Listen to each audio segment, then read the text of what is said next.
Hello dear students, ഈ വീഡിയോയിൽ discuss ചെയ്യാൻ പോകുന്നത് solution of simultaneous linear algebraic equation ആ ഒരു ടോപ്പിക്കിൽ വരുന്ന ഒരു സബ് ടോപ്പിക്കാണ് ഗോസ് എലിമിനേഷൻ മെത്തേഡ്. ഒരു ലീനിയർ ആൾജിബ്രിക് ഇക്വേഷൻസ് സോൾവ് ചെയ്യാൻ വേണ്ടി ഡിഫറെൻറ്റ് ടൈപ്സ് ഓഫ് മെത്തേഡ്സ് ഉണ്ട്. പക്ഷെ നമ്മുടെ സിലബസിൽ നിങ്ങൾക്ക് പഠിക്കാനുള്ളത് ഗോസ് എലിമിനേഷൻ മെത്തേഡ്. ഈ ഗോസ് എലിമിനേഷൻ മെത്തേഡ് മീൻസ് നിങ്ങൾക്ക് ഫിറ്റിംഗ് എ പരാബോള എന്ന് പറഞ്ഞ ടോപ്പിക്കിൻ്റെ അകത്ത് നമുക്കൊരു സൈമൾട്ടേനിയസ് ലീനിയർ ആൾജിബ്രിക് ഒരു ഇക്വേഷനാണ് കിട്ടുന്നത്. സോ ആ ഇക്വേഷൻ സോൾവ് ചെയ്യാൻ നമുക്ക് ഡിഫറെൻറ്റ് മെത്തേഡ്സ് വെച്ചിട്ട് സോൾവ് ചെയ്യാം. ഓക്കെ, സോ അതിലൊരു മെത്തേഡ് തന്നെയാണ് ഈ ഗോസ് എലിമിനേഷൻ മെത്തേഡ്. അപ്പോൾ അതേപോലെ ഗോസ് സീഡൽ മെത്തേഡ് ഉണ്ട്, അങ്ങനെ കുറേ മെത്തേഡ്സ് ഉണ്ട്.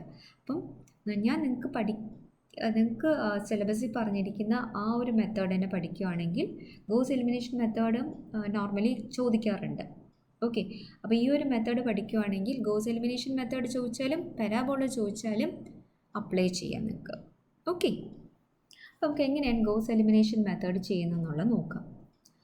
ഗോസ് എലിമിനേഷൻ മെത്തേഡിൽ നമുക്കിങ്ങനെ സെറ്റ് ഓഫ് ലീനിയർ ഇക്വേഷൻസ് തരും. Okay, a1x plus b1y plus c1z is equal to d1, a2x plus ഇങ്ങനെ സെറ്റ് ഓഫ് ലീനിയർ ഇക്വേഷൻസ് തരും.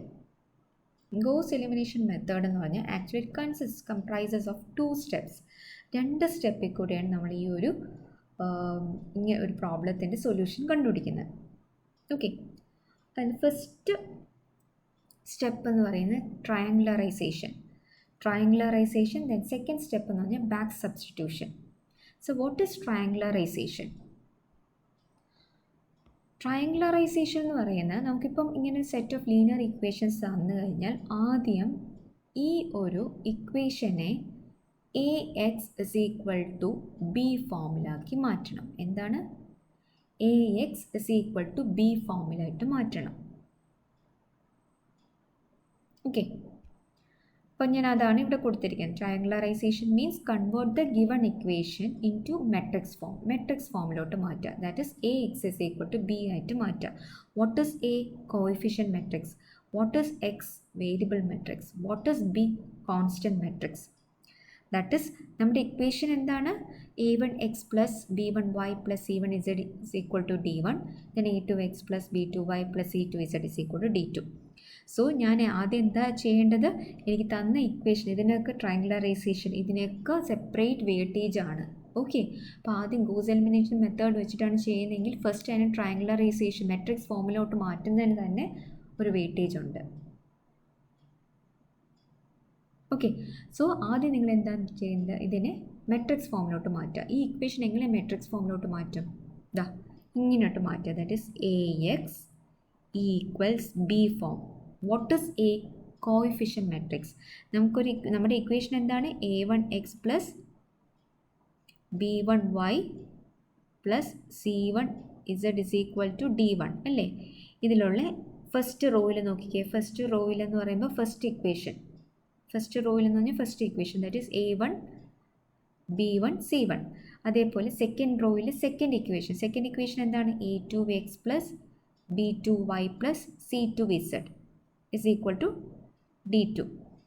ഓക്കെ, ഫസ്റ്റ് റോയിൽ ആ ഇക്വേഷൻ്റെ coefficient that is a2 b2 c. Third റോയിൽ third ഇക്വേഷൻ്റെ coefficient that is a3 b3 c3. Coefficients ആണ്. Okay, ഇനി ഈ എക്സ് എന്ന് പറഞ്ഞാൽ എന്താണ്? Variable matrix X Y Z. നിങ്ങളുടെ ക്വസ്റ്റ്യനിൽ തന്നിരിക്കുന്ന എക്സ് വൈ ഇസഡ് ആണ്, അവിടെ എക്സ് വൈ ഇസഡ്. വേറെ ടേം ഇപ്പോൾ ഡബ്ല്യു എക്സ് വൈ ആണ്, ഇവിടെ എന്ത് വരും? W X Y. അത് ക്വസ്റ്റ്യനിൽ തന്നിരിക്കുന്നത് പോലെ എഴുതുക.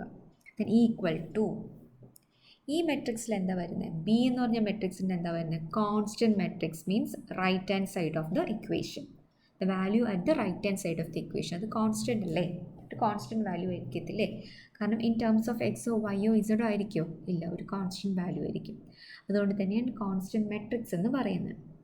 That is d1 d2 d3. Okay, അപ്പം നമ്മൾ ഇത് കണ്ടുപിടിക്കും. A X is equal to B ഫോമിലാക്കും. ഇനി എന്താ ചെയ്യുന്നത്? ഇനി നമ്മുടെ അടുത്ത സ്റ്റെപ്പ് എന്ന് പറഞ്ഞാൽ ഈ രണ്ട് മെട്രിക്സ്, അതായത് എയും നമ്മുടെ ബിയും കൂടെ എന്ത് ചെയ്യുന്നു? ഓഗ്മെൻറ്റ് ചെയ്യും. ഓഗ്മെൻ്റ് എന്ന് പറഞ്ഞാൽ ഇതിനെ ഒരുമിച്ച് എഴുതും. That is A1 B1 C1 D1 A2 B2 C2 D2 എന്നിങ്ങനെ A1 B1 C1 D1 A2 B2 C2 D2 A3 B3 C3 D3. അതായത് ശരിക്കും നമുക്ക് വേണമെങ്കിൽ സ്പ്ലിറ്റ് ചെയ്ത് കാണിക്കാം, അങ്ങനെ നിർബന്ധമില്ല. ഇങ്ങനെ എന്ത് ചെയ്യും, എയിനെയും ബിനെയും കൂടെ ഞാൻ സ്പ്ലിറ്റ് ചെയ്ത് വെക്കും, മർജ് ചെയ്ത് വെക്കും. അതിനാണ് ഓഗുമെൻറ്റഡ് മാട്രിക്സ് എന്ന് പറയുന്നത്. Okay, ഓഗുമെൻറ്റഡ് matrix. ഓക്കെ, അപ്പോൾ എൻ്റെ ഫസ്റ്റ് സ്റ്റെപ്പ് ഇതാണ്. ഫസ്റ്റ് സ്റ്റെപ്പ് എന്താണ്, തന്നിരിക്കുന്ന ഇക്വേഷനെ മെട്രിക്സ് ഫോമിലോട്ട് ആക്കുക, AX = B, എന്നിട്ട് അതിനെ ഓഗുമെൻറ്റ് ചെയ്യുക. ഇത്രയാണ് ഫസ്റ്റ് സ്റ്റെപ്പ്. സെക്കൻഡ് സ്റ്റെപ്പ് എന്താ ചെയ്യേണ്ടതെന്ന് പറഞ്ഞു കഴിഞ്ഞാൽ, ഈ പറയുന്ന നമുക്ക് കിട്ടിയ ഈ മെട്രിക്സിനെ അപ്പർ ട്രയാങ്കുലർ മെട്രിക്സ് ആക്കുക. അപ്പർ ട്രയാങ്കുലർ മെട്രിക്സ് എന്ന് പറഞ്ഞ മീനിങ് എന്താണ്, ഈ ഒരു ഇത്രയും എലമെൻറ്റ്സ് ദാറ്റ് ഈസ് ഇവിടെ A3 ആണ്, A2 A3 B3 എന്താക്കുക, 0 ആക്കുക. ഓക്കെ, A2 A3 B3 എന്താക്കുക, 0 ആക്കുക. ഇവിടെ A3 ആണ്. ഓക്കെ, A2 A3 B3 എന്താക്കുക, 0 ആക്കുക. That is 0 0 0. That means upper triangular matrix എന്ന് പറഞ്ഞാൽ ഇത് എന്തായിട്ട് മാറും, ഇതൊരു അപ്പർ ട്രയാങ്കിൾ. ഇത് നോക്കിക്കേ, അപ്പർ ട്രയാങ്കുലർ മെട്രിക്സ് ആയി. കാരണം ഇത് കണ്ടോ, ഒരു ട്രയാങ്കിൾ ഫോമിലായില്ലേ, that is upper triangle. That means അതിൻ്റെ താഴെയുള്ള എലമെൻറ്റ്സ് എല്ലാം എന്താകും, 0 ആക്കണം. ഇങ്ങനെയെങ്കിലും റോ ട്രാൻസ്ഫോർമേഷനൊക്കെ വെച്ചിട്ട് നിങ്ങൾ അതിനെ എന്താക്കണം, 0 ആക്കണം. റോ ട്രാൻസ്ഫോർമേഷനൊക്കെ നിങ്ങൾ മാത്സിൽ പഠിച്ചിട്ടുള്ളതല്ലേ. അപ്പോൾ ആ റോ ട്രാൻസ്ഫോർമേഷനൊക്കെ വെച്ചിട്ട് നമുക്ക് കിട്ടുന്ന ഈ ഓഗുമെൻറ്റഡ് മെട്രിക്സിനെ അപ്പർ ട്രയാങ്കുലർ മെട്രിക്സ് ആയിട്ട് മാറ്റണം. Upper triangular matrix means upper triangular ഫോമിലുള്ള താഴെയുള്ള എല്ലാ എലമെൻറ്റ്സും എന്താക്കണം, 0 ആക്കണം. സോ എൻ്റെ ഈ ഒരു മെട്രിക്സിനെ എനിക്ക് ഇങ്ങനെ ഒരു മെട്രിക്സ് ആക്കി മാറ്റണം. ഓക്കെ, ഇനി അടുത്ത സ്റ്റെപ്പ് എന്താണ്, അപ്പം ട്രയാങ്കുലറൈസേഷനിൽ വരുന്ന 2 സ്റ്റെപ്സ് ഉണ്ട്. ഫസ്റ്റ് സ്റ്റെപ്പ് എന്ന് പറഞ്ഞാൽ നമ്മൾ അതിനെ മെട്രിക്സ് ഫോം ആക്കുക. മെട്രിക്സ് ഫോം ആക്കിയിട്ട് എന്ത് ചെയ്യണം, അതിനെ ഓഗുമെൻറ്റ് ചെയ്യണം. ഓഗുമെൻറ്റ് ചെയ്ത മെട്രിക്സിനെ നമ്മൾ എന്ത് ചെയ്യണം, അപ്പർ ട്രയാങ്കുലർ മെട്രിക്സിലോട്ട് കൺവേർട്ട് ചെയ്യണം. അപ്പോൾ എനിക്ക് അപ്പർ ട്രയാങ്കുലർ മെട്രിക്സ് കിട്ടിക്കഴിഞ്ഞാൽ next second step, first step triangularization, right? അതിൻ്റെ അകത്തുള്ള സബ് സ്റ്റെപ്സാണ് ഞാൻ ഇപ്പോൾ പറഞ്ഞത്. Then second step is what, back substitution. Back substitution എന്ന് പറഞ്ഞാൽ തിരിച്ച് സബ്സ്റ്റിറ്റ്യൂട്ട് ചെയ്തിട്ട് സോൾവ് ചെയ്യണം. എങ്ങനെയാണ് തിരിച്ച് സബ്സ്റ്റിറ്റ്യൂട്ട് ചെയ്യുക എന്ന് പറഞ്ഞാൽ, ഇപ്പം എനിക്ക് കിട്ടിയ നോക്കിക്കേ, എനിക്ക് കിട്ടിയ മെട്രിക്സ് എന്ന് പറഞ്ഞാൽ ഇതാണ്. ഓക്കെ, എനിക്ക് കിട്ടിയ മെട്രിക്സ് എന്ന് പറഞ്ഞാൽ ഇതാണ് എനിക്ക് കിട്ടിയ മെട്രിക്സ്. ഇതിനെ ഞാൻ എന്ത് ചെയ്യുക, നേരത്തെ ഞാൻ ഓഗുമെൻറ്റ് ചെയ്തില്ലേ, ഓഗുമെൻറ്റ് ചെയ്യുക എന്ന് പറഞ്ഞാൽ 2 മെട്രിക്സ് എയിനെയും ബിനെയും കൂടെ എന്ത് ചെയ്തു, ഓഗുമെൻറ്റ് ചെയ്തു, മെർജ് ചെയ്തു. അതേപോലെ ഞാൻ എന്താ ചെയ്യേണ്ടത്, ബാക്ക് സബ്സ്റ്റിറ്റ്യൂഷൻ മീൻസ് ഇതിനെ ഞാൻ എന്താ ചെയ്യേണ്ടത്, സ്പ്ലിറ്റ് ചെയ്യണം. ഓക്കെ, ഇത്ര ഞാൻ സ്പ്ലിറ്റ് ചെയ്യണം. അതാണ് ഞാൻ ഇവിടെ എഴുതിയിരിക്കുന്നത്. കണ്ടോ, A1 B1 C1 0 B2 C2 0 0 ഇത് സ്പ്ലിറ്റ് ചെയ്തു. എന്നിട്ട് തിരിച്ചെന്താക്കി, ഞാൻ AX = B ഫോമിലാക്കി. ഓഗുമെൻറ്റഡ് മെട്രിക്സിനെ ഞാൻ തിരിച്ചെന്ത് ചെയ്തു, റിവേഴ്സ് പ്രോസസ്സ് നടത്തി. ഓക്കെ, അതുകൊണ്ടാണ് അതിന് ബാക്ക് സബ്സ്റ്റിറ്റ്യൂഷൻ എന്ന് പറയുന്നത്. റിവേഴ്സ് പ്രോസസ്സ് വഴി നടത്തി. സോ റിവേഴ്സ് പ്രോസസ്സ് നമുക്ക് എന്ത് മനസ്സിലായി, നമുക്കിവിടെ ഏതൊക്കെ വാല്യൂസ് ഇവിടെ കിട്ടും. അപ്പോൾ നമുക്ക് എളുപ്പമല്ലേ, ഇവിടെ എന്താണ് ഇസഡിൻ്റെ വാല്യൂ കിട്ടാൻ എളുപ്പമല്ലേ, ഇസഡിൻ്റെ വാല്യൂ കിട്ടാൻ എളുപ്പമല്ലേ. അതേപോലെ വൈൻ്റെ വാല്യൂ കിട്ടാൻ എളുപ്പമല്ലേ. കാരണം എന്താണ്, നമ്മൾ മെട്രിക്സ് മൾട്ടിപ്ലിക്കേഷൻ ചെയ്യുമ്പോഴത്തേക്ക് എങ്ങനെ വരും, മെട്രിക്സ് മൾട്ടിപ്ലിക്കേഷൻ ചെയ്യുമ്പോഴത്തേക്കും A1x + B1y + C1z = D3. Just ഞാൻ മൾട്ടിപ്ലൈ ചെയ്യുന്നു. പക്ഷേ ഇതിലെനിക്ക് എക്സോ വൈയോ ഇതിലെനിക്ക് A1 B1 C1 അറിയാൻ പറ്റുന്നുണ്ടോ, ഇല്ല. ഇനി ഞാൻ സെക്കൻഡ് ഇക്വേഷൻ എഴുതുമ്പോഴത്തേക്കും എക്സിൻ്റെ ടേം ഇല്ല, അവിടെ എന്തേ ഉള്ളൂ, B2y + C2z = D2. ഇവിടെ B2ൻ്റെയും C2ൻ്റെയും വാല്യൂ എനിക്കറിയാമോ, ഇല്ല.